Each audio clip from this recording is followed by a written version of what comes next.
Kisah Orang Kudus. Hari ini, tanggal 11 Januari. 1. Santo Alexander, Paus dan Martir. Alexander pertama adalah Paus kelima dan seorang martir abad kedua. Sebagai Paus, Alexander pertama juga adalah uskup Roma dari tahun 105 sampai 115. Menurut buku kepausan Liber Pontificalis, Alexander pertama adalah warga kota Roma yang lahir dan mati pada masa pemerintahan Kaisar Trajanus. Ia menaruh perhatian besar pada liturgi gereja. Beberapa sumber mengatakan bahwa kata-kata liturgi Ekaristi, Qui Prait Quam Pateretur, yang sehari sebelum ia menderita, adalah kata-kata tambahan dari Alexander pertama. Kata-kata ini membuka bagian dari perayaan Ekaristi, yang menceritakan perbuatan dan kata-kata Yesus sewaktu ia mengadakan Ekaristi Kudus pada perjamuan terakhir.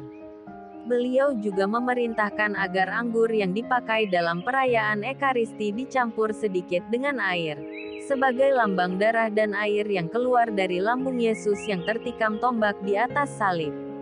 Ia pun mengesahkan praktek pemberkatan rumah dengan air suci, bersama dengan dua orang imam, yaitu Evenius dan Theodulus.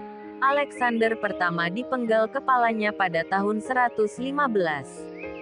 2. Santo Theodosius Cenobiarch, pengaku iman.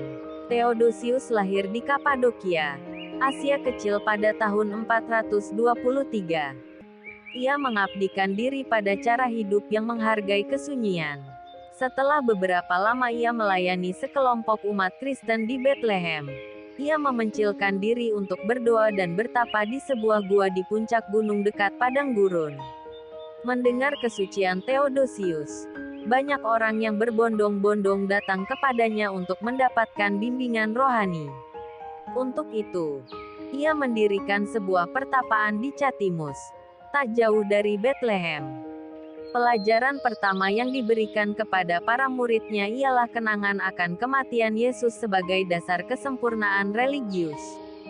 Salus, Patriark Yerusalem, menunjuk Theodosius menjadi superior dari persekutuan cenobit, yang menghimpun para rohaniwan yang hidup dalam berbagai komunitas di seluruh Palestina.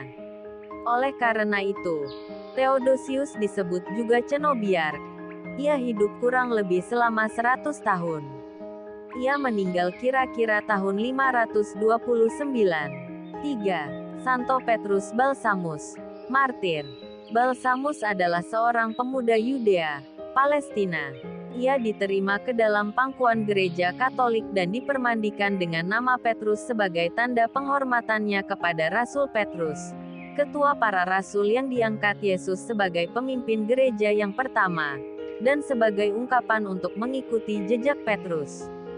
Tidak lama kemudian, ia mengalami banyak penderitaan dan kesengsaraan, karena ketegasannya menolak membawa kurban, menurut tata cara kafir.